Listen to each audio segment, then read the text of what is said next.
Hello and welcome to another informative video of VS classes online. आप आ चुके हैं वीएस क्लासेस के ऑफिशियल प्लेटफॉर्म पे।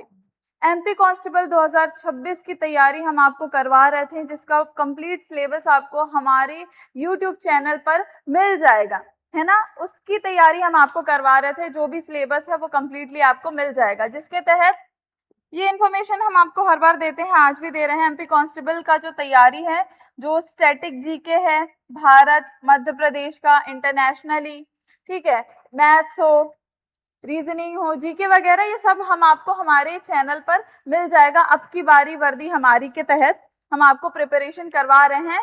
कंप्लीट सिलेबस आपको मिलेगा, फ्री बैच मिलेगा केवल और केवल हमारे चैनल पर, ठीक है।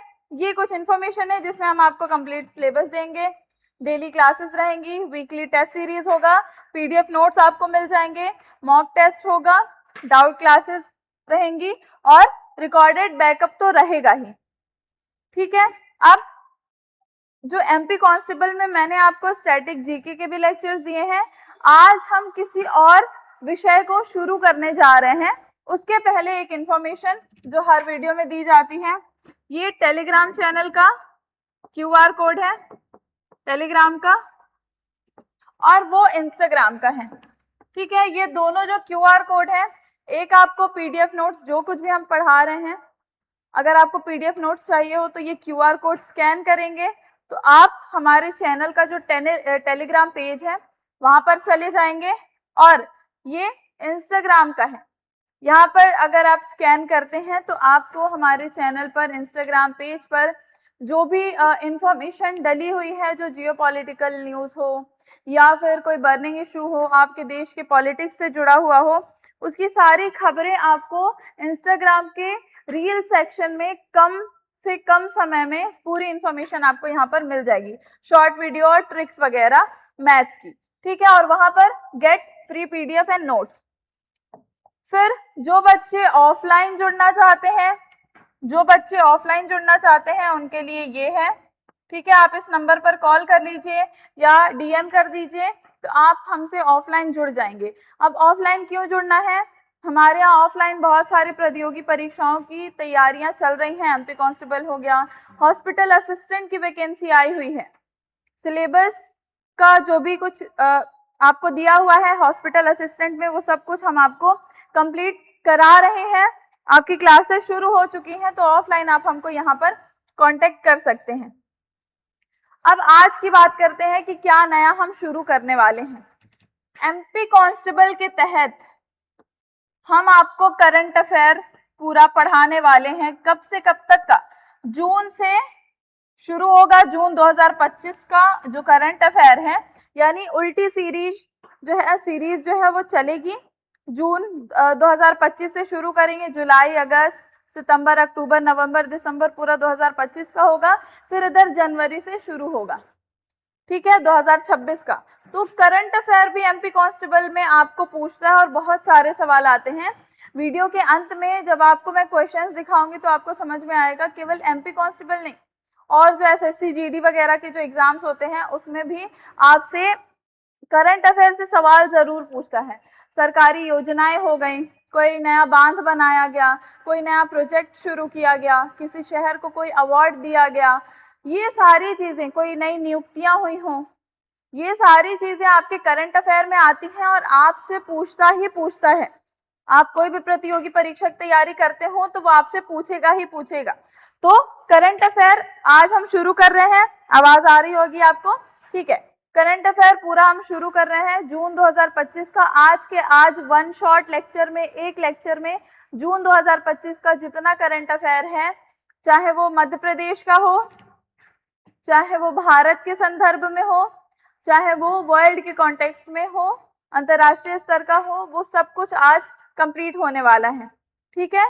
तो जून के तीनों स्तरीय जो हमारे करंट अफेयर है वो कंप्लीट हो जाएंगे, ठीक है। करंट अफेयर जून 2025, महत्वपूर्ण राष्ट्रीय, अंतरराष्ट्रीय एवं मध्य प्रदेश समसामयिकी आपको यहाँ पर मिलने वाली है। चलिए आगे बढ़ते हैं और लेक्चर को शुरू करते हैं। अब आज के प्रमुख विषय क्या क्या होंगे वो भी देख लीजिए, जो भी प्रमुख विषय है। चलिए तो क्या क्या चीजें मिलेंगी आज आपको? मध्य प्रदेश विशेष आपको मिलेगा, जिसमें योजनाएं होंगी, शहरों के बारे में बताया जाएगा, ठीक है, शहरों के बारे में बताया जाएगा, और पर्यावरण से जुड़ा कुछ बड़ा चेंजेस हुआ है, ठीक है, वो बताया जाएगा। फिर राष्ट्रीय समाचार की यदि बात करें और कानून की बात करें, तो जो भी नए एक्ट और इंफ्रास्ट्रक्चर बनाए गए हैं, ठीक है, कोई भी नई इमारत बनाई गई है, बांध बनाया गया है, उन सारी वो सारी इंफॉर्मेशन भी आपको यहाँ पर मिलेगी, उससे जुड़ी जो भी जरूरी बातें हैं वो भी आपको पता चलेंगी। फिर अंतर्राष्ट्रीय एवं खेल जगत के बारे में बात करेंगे, जिसमें G7 आता है और खेल प्रतियोगिताएं जो भी हुई हैं वो आता है, ठीक है, तो ये सब कुछ आपको पता लग जाएगा। अब आते हैं चौथा और आखिरी जो हम पढ़ेंगे, वो है अपॉइंटमेंट, यानी नियुक्तियां, सम्मान और रिवीजन और एमसीक्यू वगैरह आएंगे। एमसीक्यू जो मैं आज आपको पढ़ाऊंगी उससे जुड़ा हुआ रहेगा, और जो पीवाईक्यू आ चुका है पिछले वर्षों में वो भी हम देखेंगे, जो महत्वपूर्ण था, जो इन विषयों से आया हुआ था। आगे बढ़ते हैं, अब विषय को शुरू करते हैं, जिसमें सबसे पहले हम मध्य प्रदेश के बारे में जानेंगे, ठीक है, मध्य प्रदेश में क्या बड़े बदलाव हुए। तो एक अभियान चालू किया गया था, चरण 2 था उसका, और उस अभियान का नाम था एक पेड़ मां के नाम। पर्यावरण से जुड़ा हुआ ये एक अभियान था जिसे चालू किया गया मध्य प्रदेश में, जिसकी शुरुआत की तारीख है 5 जून 2025। विश्व पर्यावरण दिवस के दिन ये अभियान जो है वो शुरू किया गया था। क्या नाम था अभियान का? एक पेड़ मां के नाम। अब इसका नाम ये क्यों रखा गया? ताकि लोगों के दिलों से, इमोशन से इसको जोड़ा जा सके और इसके तहत लोग ज्यादा से ज्यादा वृक्षारोपण करें। सिर्फ मध्य प्रदेश में ही नहीं, मध्य प्रदेश के बाहर हमारे पूरे देश में हमें ये करना चाहिए, जिसमें हम ग्रीन कवर को बढ़ावा दें, जो ग्रीन कवर है उसे बढ़ावा दिया जा सके, ठीक है। दिख रहा है? पेन का कलर चेंज कर लेते हैं, ठीक है। तो ज्यादा से ज्यादा जो ग्रीन कवर है उसे बढ़ाया जा सके, यानी ज्यादा से ज्यादा वृक्षारोपण किया जा सके। अब इसका पहला जो चरण है वो 2024 में किया जा चुका था, जो बहुत ज्यादा सक्सेसफुल हुआ था, जिसके कारण इसका दूसरा चरण विश्व पर्यावरण दिवस के दिन मनाया गया। अब इसके तहत अलग अलग संस्थानों में, पंचायतों में, स्कूलों में, विश्वविद्यालयों में पेड़ लगाए गए, वृक्षारोपण किया गया। जिसकी खास बात क्या है? उन सारे पेड़ों की जियो टैगिंग की गई। जियो टैगिंग मतलब, जियो टैगिंग माने जो भी पेड़ लगाए गए थे उनमें उनकी जियो टैगिंग करने से ये होगा कि पेड़ों के बारे में सुनिश्चित किया जाएगा कि वो जो पेड़ लगाए गए थे वो जीवित है या नहीं, वो बढ़ रहे हैं या नहीं, ये पता करने के लिए जियो टैगिंग की गई थी उन पेड़ों की। फिर मध्य प्रदेश का अभियान एक पेड़ मां के नाम, जिसका चरण 2 5 जून 2025 को हुआ, विश्व पर्यावरण दिवस के दिन। उसका उद्देश्य है बड़े पैमाने पर वृक्षारोपण और पर्यावरण संरक्षण करना, यानी एनवायरनमेंट को सेव करना इस अभियान का एक सबसे बड़ा मकसद था। तो क्या पढ़े आप? एक अभियान के बारे में जिसे मध्य प्रदेश में चालू किया गया था। अब एक अवार्ड के बारे में जानते हैं, जिसका नाम है net zero award, net zero carbon readiness award. ये जो अवार्ड है सबसे स्वच्छ शहर बनाने के लिए, सबसे स्वच्छ देश बनाने के लिए किसी एक राज्य को दिया जाता है, जिसने बेहतरीन ब्लूप्रिंट या रोड मैप तैयार किया हो कि कैसे एक राज्य को, एक पूरे देश को स्वच्छ रखा जा सकता है। और ये award, net zero carbon readiness award का विजेता शहर है इंदौर। इंदौर के बारे में आप जानते होंगे, लगातार कई वर्षों से सबसे क्लीनेस्ट सिटी में आ रही है। ये जो जगह है इंदौर, एक शहर है मध्य प्रदेश का, उसे क्लीनेस्ट सिटी का अवार्ड मिला है। अब यहाँ पर जो नेट जीरो कार्बन आप देख रहे हैं, इसका मतलब ये बिल्कुल नहीं है कि प्रदूषण एक दिन में पूरा खत्म कर दिया जाएगा, बल्कि उसकी कोशिश करनी शुरू की जाएगी। और कैसे होगा यहाँ पर, इसको आप इस हिसाब से समझ सकते हैं कि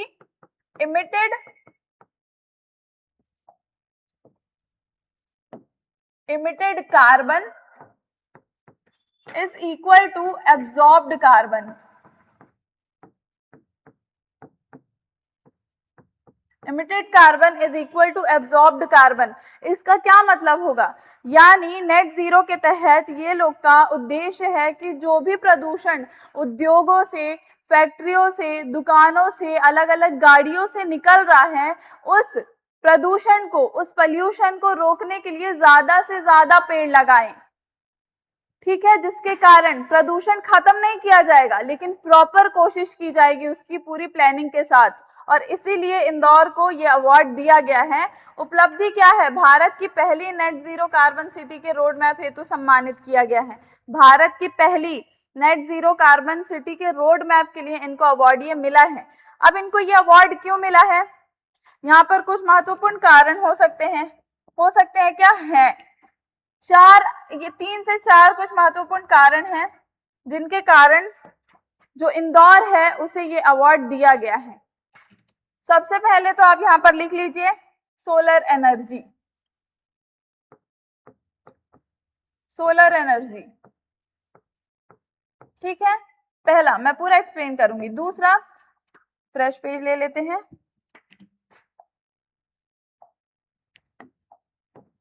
क्या मैंने आपको बताया क्यों मिला है, क्या कारण था, वाई पर फोकस करते हैं। ठीक है, इंदौर को ही क्यों मिला, सबसे पहले सोलर एनर्जी,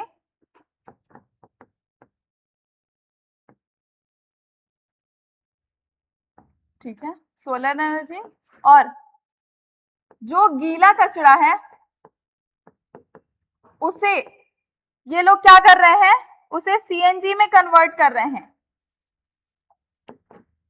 जो गीला कचरा है उसे कन्वर्ट कर रहे हैं सीएनजी में। तीसरा क्या बड़ा काम कर रहे हैं, जो भी नगर निगम की बसें हैं उन्हें इलेक्ट्रिक और चार्जिंग में कन्वर्ट कर रहे हैं, चार्जिंग बसेस में कन्वर्ट कर रहे हैं। ये कुछ प्रमुख कार्य हैं जो ये संस्थान कर रही है। ठीक है, ये कुछ प्रमुख कार्य है जो ये संस्थान कर रही है। चौथा भी लिख लीजिए, चौथा यहां पर आप लिख लीजिए कि ये ज्यादा से ज्यादा वृक्षारोपण कर रहे हैं, यानी छोटे छोटे पेड़ लगा रहे हैं जिससे बड़े जंगल को बसाया जा सके। यानी 4 प्रमुख कारण हैं जिन कारणों से ये अवार्ड जो है इंदौर को मिला। सबसे पहले ये लोग सबसे ज्यादा सौर ऊर्जा का इस्तेमाल करते हैं, बहुत ज्यादा सौर ऊर्जा का इस्तेमाल किया जाता है। और दूसरा क्या कर रहे हैं, जो गीला कचरा है उसे सीएनजी में कन्वर्ट कर रहे हैं। तीसरा, जो नगर निगम में बसेस चलती हैं, ठीक है, उन्हें इलेक्ट्रिक या चार्जिंग में कन्वर्ट कर रहे हैं। वृक्षारोपण कर रहे हैं, छोटे छोटे पौधे लगा रहे हैं जिससे बड़े जंगल का विकास किया जा सके। ये कुछ कारण है जो इंदौर ने रोड मैप में रखा था, जिनके कारण जो इंदौर है उसे ये अवार्ड मिला है। क्या अवार्ड मिला है, net zero carbon readiness award. ठीक है, यानी प्रदूषण को वृक्षारोपण करके ज्यादा से ज्यादा खत्म करने की कोशिश की जा रही है। आगे बढ़ते हैं, मध्य प्रदेश की और जरूरी खबर देखते हैं, जरूरी चेंजेस देखते हैं। तीसरा यहाँ पर आ जाता है मुख्यमंत्री युवा स्वरोजगार योजना। यहाँ पर जो शब्द याद रखना है, मुख्यमंत्री युवा स्वरोजगार योजना। स्वरोजगार योजना जिसकी लॉन्च तिथि है 10 जून 2025। 2025 को एक योजना लागू की गई जिसका उद्देश्य क्या था, जिसका उद्देश्य था कि हमारे देश में जो भी युवा हैं जो नौकरी की तलाश में हैं, उन्हें क्या किया जाए, उन्हें नौकरी बनाने वाला बनाया जाए। यानी एक योजना जिसका उद्देश्य क्या है, युवाओं को जॉब सीकर से जॉब क्रिएटर बनाया जाए, जॉब सीकर से जॉब क्रिएटर बनाया जाए। इसीलिए यहां पर बोला गया है स्वरोजगार योजना। अब ये कार्य होगा कैसे, उद्देश्य सबसे पहले देखते हैं। उद्देश्य है युवाओं को स्वरोजगार हेतु आर्थिक और तकनीकी सहायता देना। ठीक है, 10 जून 2025 को एक अभियान या एक योजना लागू की गई, मुख्यमंत्री युवा स्वरोजगार योजना, जिसमें जो युवा है उन्हें जॉब सीकर से जॉब क्रिएटर बनाने की पहल की गई है। अब यह किया कैसे जाएगा? उन्हें सपोर्ट करके। जो सरकार है मध्य प्रदेश की वो इन युवाओं को सपोर्ट करेगी। कैसे? सबसे पहले टेक्निकल सपोर्ट, फिर फाइनेंशियल सपोर्ट,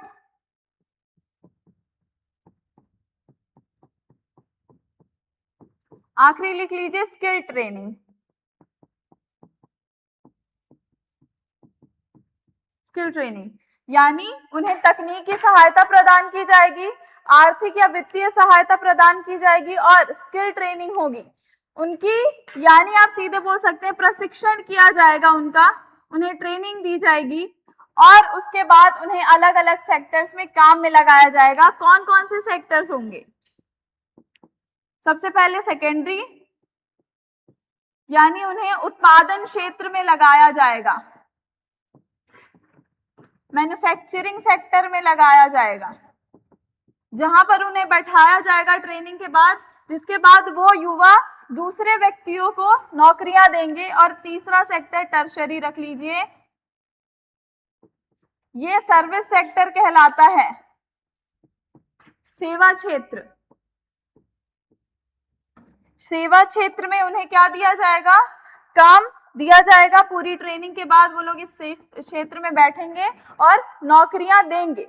क्या जान लिया आप लोगों ने? एक बार फिर से नजर डालिए। मुख्यमंत्री युवा स्वरोजगार योजना के बारे में हम पढ़ रहे हैं 2.0, जिसकी लॉन्च तिथि है 10 जून 2025, जिसका उद्देश्य है कि जो भी युवा हैं उन्हें रोजगार दिया जा सके। और रोजगार कैसे दिया जा सके? उन्हें जॉब सीकर से, जॉब ढूंढने वाले से जॉब बनाने वाला बनाया जाए, जिसके लिए उन्हें सरकार जो है वो सपोर्ट करेगी। कैसे सपोर्ट करेगी? टेक्निकल सपोर्ट करेगी, फाइनेंशियली सपोर्ट करेगी और उनका प्रशिक्षण करेगी। प्रशिक्षण करने के बाद से जो सरकार है उन्हें अलग अलग क्षेत्रों में कार्य पर लगाएगी, जिसमें उत्पादन क्षेत्र है और सेवा क्षेत्र है। इन क्षेत्रों में युवाओं को कार्य पर लगाया जाएगा। तो ये एक अभियान मध्य प्रदेश के द्वारा शुरू किया गया। फिर अगली जो इंफॉर्मेशन है वो है Vindhya express phase 2। Vindhya express जो है एक एक्सप्रेस है जिसे बनाया गया है भोपाल को, मध्य प्रदेश के भोपाल को मध्य प्रदेश के पूर्वी जिलों से जोड़ने हेतु। एक विंध्य एक्सप्रेस जिसका उद्घाटन 15 जून 2025 को हुआ। 15 जून 2025 को विंध्य एक्सप्रेस का उद्घाटन किया गया, जिसका काम था कि भोपाल को, मध्य प्रदेश के भोपाल को पूर्वी जिलों से यानी रीवा, सीधी और सिंगरौली, इन तीनों जो जिले हैं उन्हें भोपाल से डायरेक्टली कनेक्ट किया जा सके। उन्हें डायरेक्टली क्या किया जा सके? कनेक्ट किया जा सके। किससे किससे? रीवा, सीधी और सिंगरौली, ये पूर्वी जिले हैं मध्य प्रदेश के। अब एग्जाम पॉइंट से समझिए, परीक्षा के लिए पोर्टल की लॉन्च तिथि जो है वो 10 जून है। इसकी जो लॉन्च तिथि है वो 10 जून है और एक्सप्रेस के जिले रीवा, सीधी और सिंगरौली हैं। यानी आपसे महत्वपूर्ण प्रश्न में पूछ सकता है कि भोपाल का जो विंध्य एक्सप्रेस है उसे वो किन 3 जिलों से जा करके जुड़ता है, तो आप रीवा, सीधी और सिंगरौली बता देंगे। अब यहां पर एक और तथ्य है, एक और फैक्ट है जो जान लीजिए। जो सिंगरौली है, ठीक है, उसे मध्य प्रदेश का ऊर्जा राजधानी बोला जाता है, राजधानी बोला जाता है। यहां पर एक फैक्ट था जो जानना जरूरी था। तो जो सिंगरौली है उसे मध्य प्रदेश की ऊर्जा राजधानी भी बोला जाता है। तो यहाँ पर 2 और इंफॉर्मेशन कवर हो गई, जिसमें एक रोजगार की योजना थी और एक एक्सप्रेसवे चालू किया गया था। ठीक है, आगे बढ़ते हैं। हाँ, मध्य प्रदेश की आखिरी इंफॉर्मेशन, 11वां अंतरराष्ट्रीय योग दिवस 21 जून 2025 को मनाया गया। अंतरराष्ट्रीय, इंटरनेशनल योग डे मनाया गया, लेकिन मध्य प्रदेश में पढ़ रहे हैं हम इसको इंक्लूड करके। क्यों? क्योंकि जबलपुर में मनाया गया था। ठीक है, और जबलपुर को संस्कार राजधानी बोला जाता है। जबलपुर में मनाया गया था, इसलिए जरूरी हो जाता है मध्य प्रदेश में पढ़ना। ठीक है, और उसे संस्कार राजधानी बोला जाता है, संस्कार राजधानी। ठीक है, अब जो 11वां अंतर्राष्ट्रीय योग दिवस 21 जून को हुआ था, जिसका आयोजन स्थल जबलपुर था और जबलपुर को संस्कार राजधानी बोला जाता है। उसमें एक और खबर ये है कि इसका थीम क्या था। चलिए, थीम क्या था आपको दिख रहा है। चलिए, थीम था yoga for self and society. Yoga for self and society, ठीक है। 11वां अंतर्राष्ट्रीय योग दिवस मनाया गया 21 जून 2025 को हमारे मध्य प्रदेश में, मध्य प्रदेश के जबलपुर में। जबलपुर को संस्कार राजधानी बोली जाती है और जिसका थीम था 11वां अंतर्राष्ट्रीय दिवस जो मनाया गया, उसका थीम था yoga for self and society, यानी स्वयं और समाज के लिए योग। 2025 की थीम थी स्वयं और समाज के लिए योग। अब जो विश्व योग दिवस की शुरुआत है वो 21 जून 2015 में हुई थी। ये एक और इम्पोर्टेंट फैक्ट है। क्या बोला मैंने, जो विश्व योग दिवस की शुरुआत है वो 21 जून 2025 को हुई थी। 21 जून 2025 को हुई थी, ठीक है। यहाँ पर आपका जो मध्य प्रदेश का इम्पोर्टेंट जो करंट अफेयर था वो कंप्लीट होता है। अब इससे जुड़े सवाल हैं। देखिए, 3 भागों में हम पढ़ने वाले हैं। मध्य प्रदेश वाला कंप्लीट हो चुका है। दूसरा भाग होगा भारत के संदर्भ में, यानी पूरे भारत को इंक्लूड करेंगे। फिर अंतर्राष्ट्रीय लेवल पे क्या बड़ा हुआ वो देखेंगे। इसके बाद जो भी भाग पूरा होते जाएगा उसके प्रश्न भी मैं आपको लगवाऊंगी। उसके बाद जब पूरे लेक्चर हो जाएंगे, तीनों भाग कंप्लीट हो जाएंगे आज के लेक्चर में, तो हम डेट वाइज देखेंगे, ठीक है, क्रोनोलॉजिकल। अभी तो हम कभी 15 जून, 1 जून, क्योंकि हम अलग अलग भागों में पढ़ रहे हैं, लेकिन लास्ट में क्रोनोलॉजिकल ऑर्डर में देखेंगे। और मध्य प्रदेश के जो भी जो इम्पोर्टेंट कॉम्पिटिटिव एग्जाम्स हैं उसमें जो जो क्वेश्चन आ चुके हैं वो भी देखेंगे, यानी PYQs पर भी नजर डालेंगे। तो वीडियो के अंत तक बने रहिएगा और वीडियो को ज्यादा से ज्यादा शेयर करो भाई, है ना। फ्री में इतनी सारी चीजें अगर मिल रही हैं और अकेले आप इस्तेमाल कर रहे हो तो वो ठीक नहीं है ना। तो भाग 1 जो है वो मध्य प्रदेश विशेष था, जिसमें पहला सवाल आपकी स्क्रीन पर है कि 10 जून 2025 को मध्य प्रदेश में युवाओं के लिए किस योजना का पोर्टल लॉन्च किया गया था। 10 जून 2025 को युवाओं के लिए एक पोर्टल लॉन्च किया गया था, उसका नाम पूछा जा रहा है। क्या वो लाडली बहना योजना है? वो नहीं हो सकता, क्योंकि युवाओं के लिए लॉन्च किया गया था तो लाडली बहना लिखा है, लाडली भाई नहीं लिखा है, ठीक है, तो ये नहीं होगा। फिर युवा स्वरोजगार योजना 2.0 हो सकता है क्या? ये बिल्कुल हो सकता है, ये आपका सही जवाब है, ठीक है। और कई बार आपको ऑप्शन एक जैसे, कई बार क्या ऑप्शंस हमेशा एग्जाम में एक ही जैसे दिखते हैं, तो आपको क्या करना है, एलिमिनेशन मेथड का यूज करना है वहां पर, ठीक है, जिसमें आप पहले जो गलत ऑप्शन है उसको हटा देंगे। समय की पाबंदी रहती है तो अच्छे से पढ़ करके जाइए, मेथड का यूज ही नहीं करना पड़ेगा। तो करेक्ट ऑप्शन है युवा स्वरोजगार योजना 2.0। सीखो कमाओ योजना कुछ नहीं होता, कृषक मित्र हो ही नहीं सकता, क्योंकि इसमें क्या है, युवाओं को यहाँ पर क्या किया गया है, उनकी नौकरी की बात की गई है। दूसरा सवाल, हाल ही में भारत की पहली नेट जीरो कार्बन सिटी, प्रदूषण कम करने के लिए रोड मैप बनाने वाला कौन सा प्रदेश था जिसको ये अवार्ड मिला है? क्या वो भोपाल है, क्या वो जबलपुर है, या इंदौर, या ग्वालियर? यहाँ पर सीधे सीधे देखिएगा, क्लीनेस्ट सिटी की बात कर रहा है, ठीक है, यानी रोड मैप की बात कर रहा है। तो यहाँ पर आप भोपाल नहीं, जबलपुर नहीं, ग्वालियर नहीं, इंदौर को कर सकते हैं, क्योंकि लगातार क्लीनेस्ट सिटी के मामले में ये अव्वल रहा है, ठीक है, क्लीनेस्ट सिटी के मामले में अव्वल रहा है, ठीक है। तो इसका करेक्ट ऑप्शन बी हो जाएगा, सी हो जाएगा, सॉरी, ठीक है। थर्ड क्वेश्चन क्या है, विंध्य एक्सप्रेसवे मध्य प्रदेश के किन जिलों को मुख्य रूप से जोड़ेगा? यानी मध्य प्रदेश जो विंध्य एक्सप्रेस चालू किया गया है वो किन प्रदेशों को जोड़ेगा, किन जिलों को जोड़ेगा? तो मैंने आपको बताया था पूर्व के जो जिले हैं। पूर्व के जिले कौन से हैं? इंदौर उज्जैन है क्या? ग्वालियर भिंड है क्या? सागर दमोह है? नहीं है। पूर्व के जिलों की बात करें तो रीवा, सीधी और सिंगरौली करेक्ट ऑप्शन होगा, ठीक है। ये आपके मध्य प्रदेश भाग 1 कंप्लीट हो गया। ये यहाँ पर ऑप्शंस की व्याख्या की गई है, जो करेक्ट ऑप्शंस है, देखना है तो देख लो, ठीक है। आगे बढ़ूं, चलिए अब भाग 2 शुरू करने जा रहे हैं। भाग 2 जो भारत के ऊपर है। ठीक है, शुरू करते हैं, एक पोर्टल की बात करते हैं। यहां पर आधार लिखा हुआ है, एक पुराने कानून के बारे में लिखा हुआ है और एक नया कानून है। ठीक है, एक पुराना कानून है, एक नया कानून है, दोनों के बारे में जानते हैं। देखिए, डिजिटल इंडिया एक्ट 2025 की ड्राफ्ट को मंजूरी दी गई है सरकार के द्वारा 1 जून 2025 को।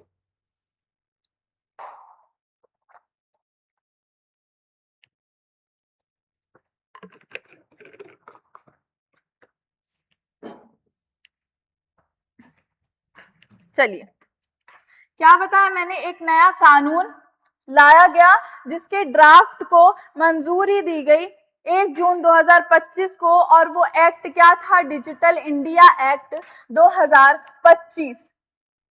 डिजिटल इंडिया एक्ट 2025 एक एक्ट लाया गया। ये एक्ट क्या था, जो पुराना आईटी एक्ट था 2000, जो बात करता था किसके खिलाफ, साइबर क्राइम के खिलाफ काम करता था, आईटी एक्ट 2000, जो 24 साल पुराना, 25 साल पुराना जो कानून था उसकी बात कर रही हूं मैं। उसको रिप्लेस करके अब नया कानून लेकर के आया गया जिसका नाम रखा गया डिजिटल इंडिया एक्ट 2025, जो नया कानून था लेकिन रूप इसी का था। अब यहाँ पर इन कानूनों को बदलने की क्या जरूरत पड़ गई, देखिए व्याख्या करते हैं, समझते हैं क्यों। जो पुराना कानून था, सबसे पहले तो वो आउटडेटेड था। सन 2000 की यदि बात करेंगे तो उस समय जो क्राइम होते थे, जो साइबर क्राइम होते थे, साइबर बुलिंग होती थी, ई कॉमर्स से जुड़े हुए जो है मसले सामने आते थे, वो तब बहुत ज्यादा अलग थे। लेकिन जो नया कानून डिजिटल इंडिया एक्ट बनाया गया है, वो आजकल के जो टेक्निकल इश्यूज आ रहे हैं, जो टेक्निकल चेंजेस आए हैं, है ना, social media, deep fake, AI, इसको ध्यान में रख करके नया डिजिटल एक्ट बनाया गया है। पुराना कानून ई कॉमर्स और साधारण साइबर अपराध से बात करता था, लेकिन जो नया डिजिटल एक्ट है वो एआई, डीप फेक और साइबर बुलिंग के खिलाफ काम करता है। यहाँ पर एआई का मतलब तो आप जान रहे होंगे, आर्टिफिशियल इंटेलिजेंस। ठीक है, लेकिन डीप फेक क्या है, डीप फेक वो चीज होती है जिसमें आप जिसमें कोई व्यक्ति जो है, जो साइबर क्राइम करता होगा या ऐसे काम में इन्वॉल्व होगा, वो क्या करेगा, किसी भी व्यक्ति की आवाज या शक्ल का इस्तेमाल करके गलत तरीके के वीडियो को क्रिएट करके मल्टीपल प्लेटफॉर्म पे सर्कुलेट कर देगा, जिससे उस व्यक्ति की जो इज्जत है उस पर बना सकती है। उसे डीप फेक बोला जाता है, जिससे जिंदगियां तबाह हो सकती हैं। तो इसके खिलाफ जो है डिजिटल इंडिया एक्ट काम करता है और ये नए कानून में ऐड किया गया है।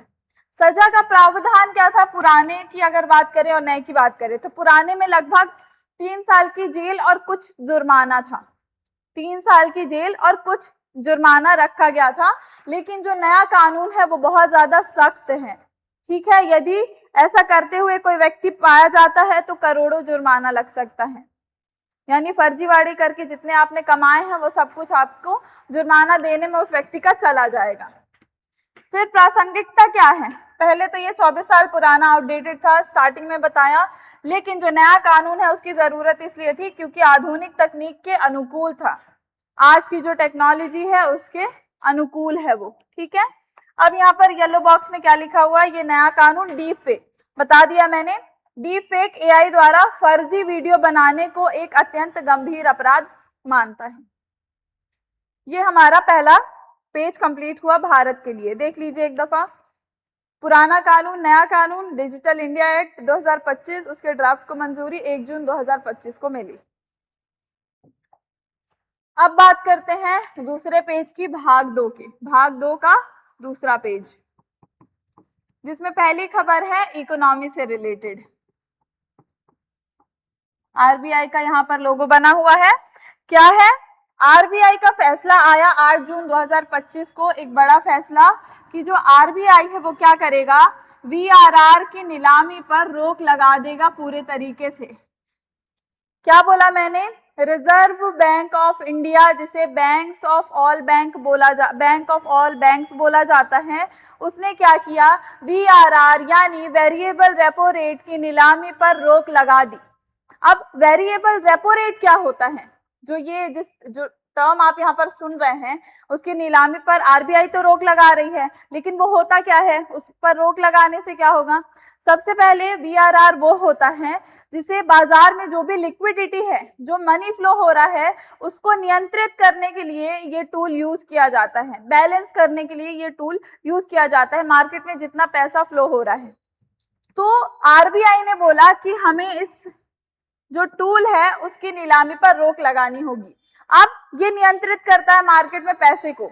जब ये नीलामी पर रोक लगा देंगे तो जो भी पैसा है वो बैंकों के पास ही रह जाएगा। बैंकों के पास ही रहने से क्या होगा, जो बाजार में नकदी है, लिक्विडिटी है, वो बैलेंस जो रूप में बनी रहेगी, जिसके कारण इसकी नीलामी पर रोक लगाई गई। आगे बढ़े, बहुत इजी था। 8 जून 2025 को आरबीआई का फैसला आया कि हम क्या करेंगे, वीआरआर की नीलामी पर रोक लगाएंगे, जिससे जो पैसा है बैंकों के पास रहेगा और नकदी बाजार में जो है वो बनी रहेगी बैलेंस्ड रूप में। अब नालंदा विश्वविद्यालय की बात कर लेते हैं। नालंदा विश्वविद्यालयों के बारे में आपने सुना होगा, एक विश्वविद्यालय जो आप ये बोलिए प्राचीन समय में शिक्षा का सबसे महत्वपूर्ण केंद्र था। नालंदा विश्वविद्यालय की जब आप बात करेंगे तो शिक्षा का प्राचीन समय में शिक्षा का महत्वपूर्ण केंद्र था।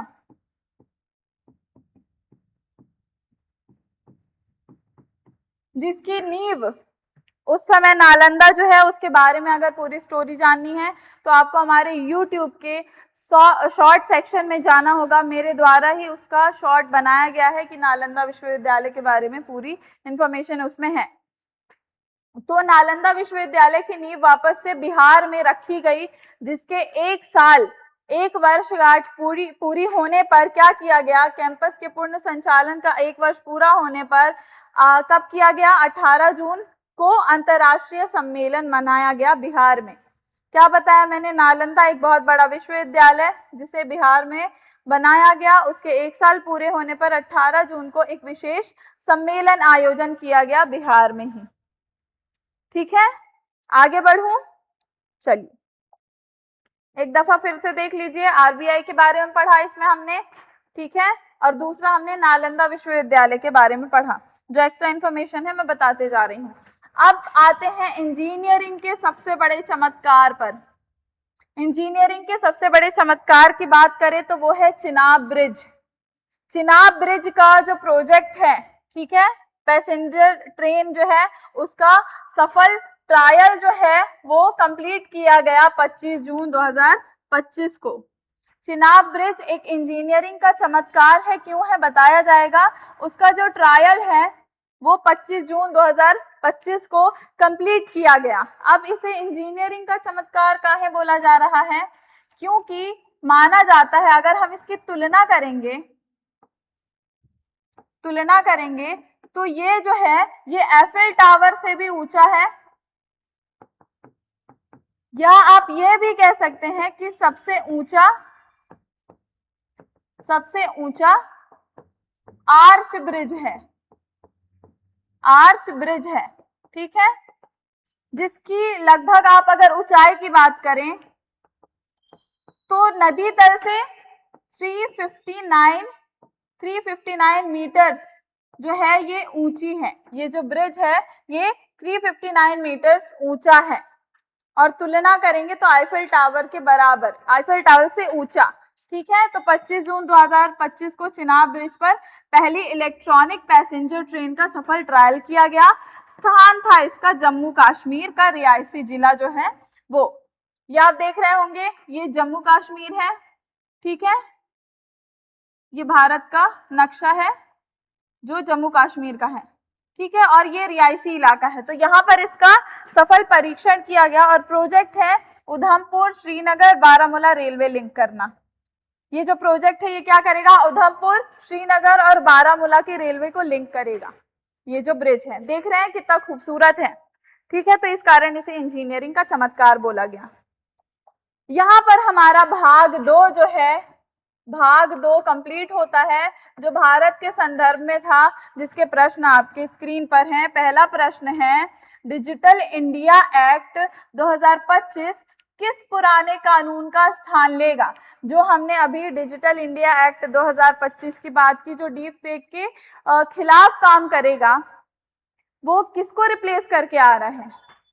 क्या वो साइबर एक्ट 2010 है, या वो आईटी एक्ट 2005 है, क्या वो डाटा एक्ट 2022 है, या आईटी एक्ट 2000 है? मैंने आपको बताया था पढ़ाते वक्त अभी अभी कि जो डिजिटल इंडिया एक्ट है वो 24 से 25 साल पुराना था, जिसके कारण अभी के टेक्निकल चैलेंजेस को ध्यान में रखते हुए नए कानून को बनाया गया। तो अगर मैथ्स थोड़ी बहुत सही होगी तो 24-25 साल कैलकुलेट करेंगे 25 से, तो वो आईटी एक्ट 2000 आएगा। तो आईटी एक्ट 2000 को पुराना कानून जो था उसे रिप्लेस करके नया कानून 2025 का डिजिटल इंडिया एक्ट लेकर के आया गया। तो यहाँ पर कॉमन सेंस भी लगाना है, मालूम पड़ गया। अब आते हैं दूसरे सवाल पर। हाल ही में आरबीआई ने बाजार में नकदी यानी लिक्विडिटी को नियंत्रित करने के लिए किसकी नीलामी पर रोक लगाई थी? 2025 में आरबीआई ने किसकी नीलामी पर रोक लगाई थी पैसे को बाजार में नियंत्रित करने के लिए? क्या वो सीआरआर है, एसएलआर है, वीआरआर है, या रेपो रेट है? क्या सही जवाब होगा बताइए? सही जवाब होगा वीआरआर, यानी वेरिएबल रेपो रेट। ये एक टूल है जो क्या करेगा? मार्केट में मनी फ्लो को कंट्रोल करेगा। Variable repo rate. तीसरा बात करते हैं, दुनिया का सबसे ऊंचा railway arch bridge Chenab bridge किस राज्य केंद्र शासित प्रदेश में स्थित है? केंद्र शासित प्रदेश की बात कर रहा है तो कहाँ स्थित है? स्थित है जम्मू कश्मीर में। ठीक है, भाग 2 के प्रश्न भी यहाँ पर हो गए, उत्तरों की व्याख्या यहाँ पर की गई है, देख लीजिए। आईटी एक्ट 24 साल पुराना था, वीआरआर 8 जून को बाजार में नकदी के प्रवाह को सुचारू रखने के लिए रोका गया, और जम्मू ब्रिज जो है, ब्रिज रियासी जिले में स्थित है, जिसके प्रोजेक्ट का प्रमुख हिस्सा ये यूएसबीआरएल है। आगे बढ़ते हैं, अब आते हैं भाग 3 पर आज के लेक्चर के। भाग 3 जो बात करेगा अंतरराष्ट्रीय खबरों से। ठीक है, अंतरराष्ट्रीय यानी international news, international current affair. ठीक है, पहला क्या है? पहला भाग 2 का पहला जो इंटरनेशनल करंट अफेयर है वो है वैश्विक कूटनीति को लेकर के 51वां जो G7 शिखर सम्मेलन हुआ था। एक सम्मेलन होता है G7, जैसे आपने G20 सुना होगा, वैसे G7 एक वैश्विक कूटनीति के लिए शिखर सम्मेलन होता है, जिसे आयोजित किया गया कहाँ पर? कानानास्किस में, कनाडा के। कानानास्किस कनाडा में आयोजित किया गया। दिनांक है 13 से 15 जून 2025 को। ठीक है, दिनांक है 13 से 15 जून 2025 को आयोजित किया गया कानानास्किस कनाडा में। भारत की भूमिका इसमें क्या थी कि क्यों हम पढ़ रहे हैं G7 के बारे में? भारत जो है इसका स्थायी सदस्य या स्थायी भाग नहीं है, स्थायी सदस्य या आप भाग बोल लीजिए, भारत नहीं है, लेकिन एक आउटरीच सत्र में भारत के जो प्रधानमंत्री हैं उन्हें आमंत्रित किया गया था विशेष अतिथि के रूप में। क्या बोला मैंने? G7 एक शिखर सम्मेलन हुआ था जो कानानास्किस कनाडा में हुआ था, और इसे हम भारत की करंट अफेयर में इंटरनेशनली इसलिए पढ़ रहे हैं क्योंकि भारत इसका स्थायी सदस्य नहीं है, फिर भी भारत के प्रधानमंत्री को आउटरीच सत्र में वहां पर विशेष अतिथि के रूप में आमंत्रित किया गया था, बुलाया गया था। और G7 में जो देश शामिल हैं उसको याद करने की ट्रिक आपके सामने स्क्रीन पर है, JUSGF, यानी Japan, USA, Italy, Canada, England, Germany और फ्रांस। ये कुछ देश हैं और उन्हें याद रखने की टेक्निक है। कौन कौन से देश हैं? Japan, USA, Italy, Canada, England, Germany और फ्रांस, ये देश थे जिन्हें G7 में शामिल किया गया था। ठीक है, ये भाग 3 का पहला जो करंट अफेयर था वो कंप्लीट होता है। अब आ जाते हैं खेल जगत और क्रिकेट के बारे में बात करते हैं।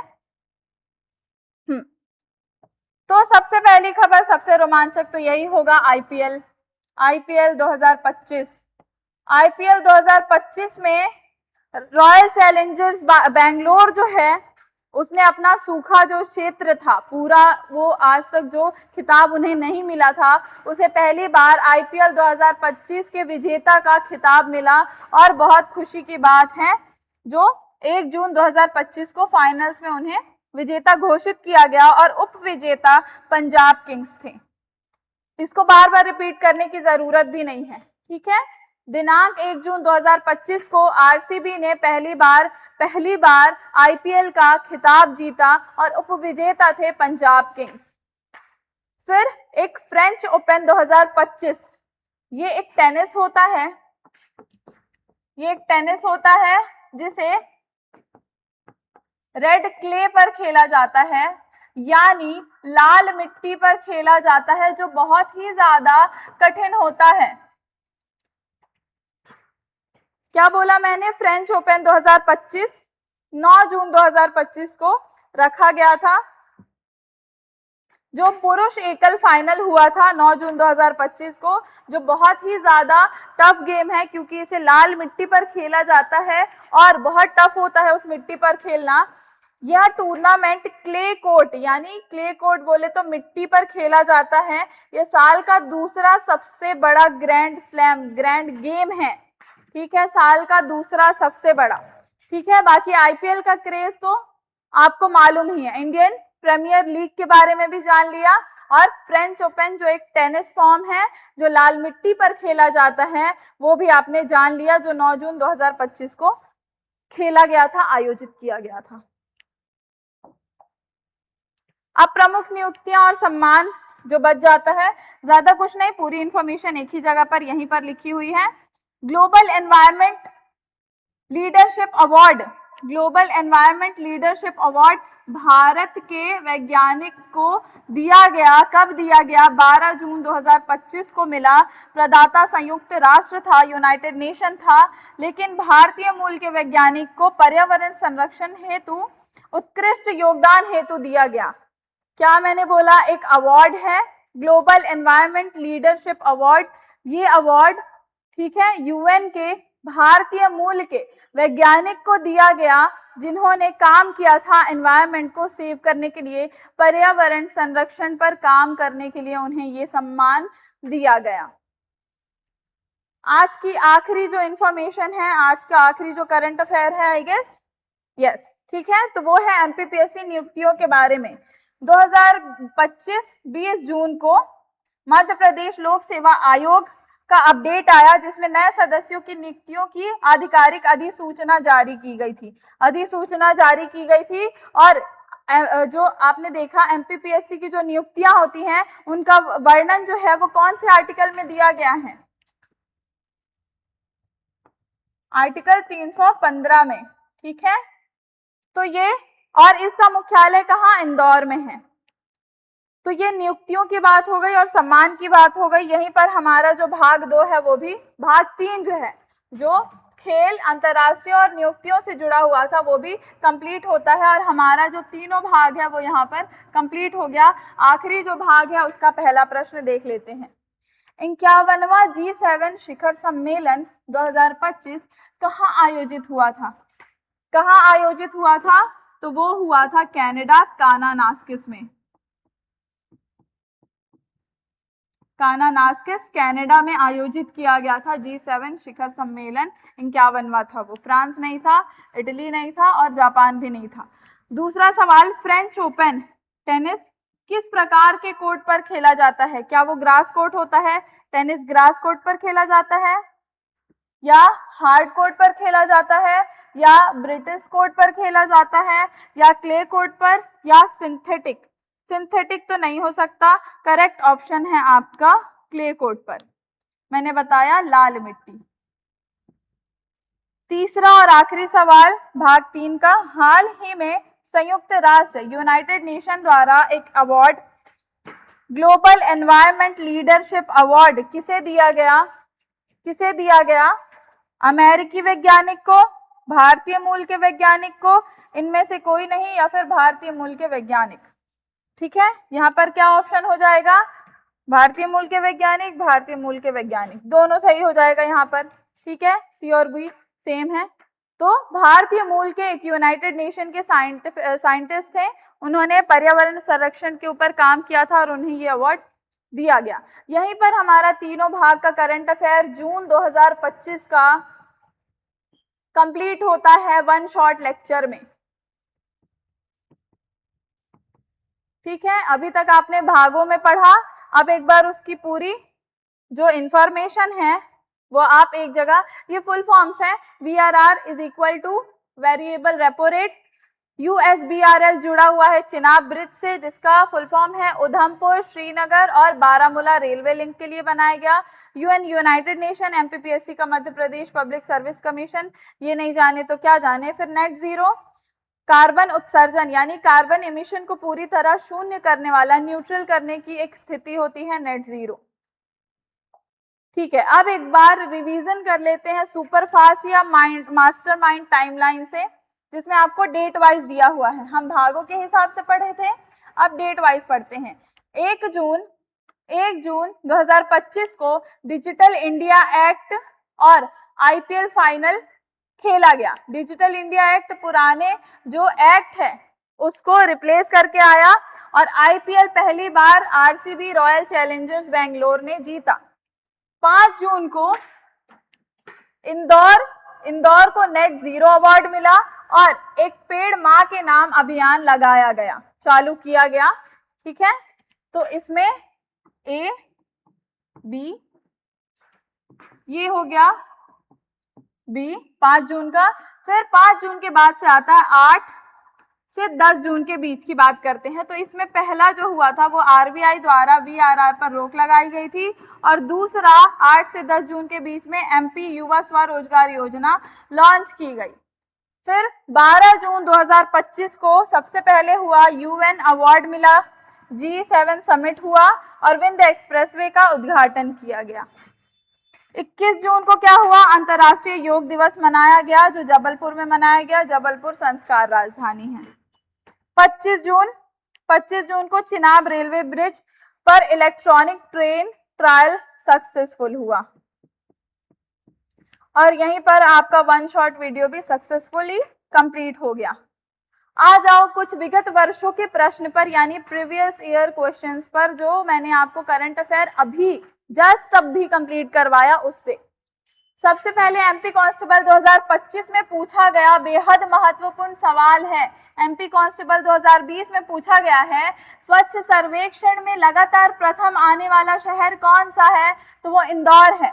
करंट लिंक क्या है? अभी हमने नेट जीरो अवार्ड के बारे में पढ़ा, उसके रोड मैप के बारे में पढ़ा, तो ये सवाल MP कांस्टेबल 2020 में पूछा जा चुका है। दूसरा सवाल MPPSC प्रीलिम्स में पूछा गया 2023 के कि MP में अंतर्राष्ट्रीय योग दिवस 2023 का राज्य स्तरीय कार्यक्रम कहाँ हुआ था। अब यहाँ पर आपको एक और इंफॉर्मेशन मिल गई। 2025 में जो अंतर्राष्ट्रीय योग आयोजन किया गया था वो जबलपुर में था और 2023 वाला भी जबलपुर में ही किया गया।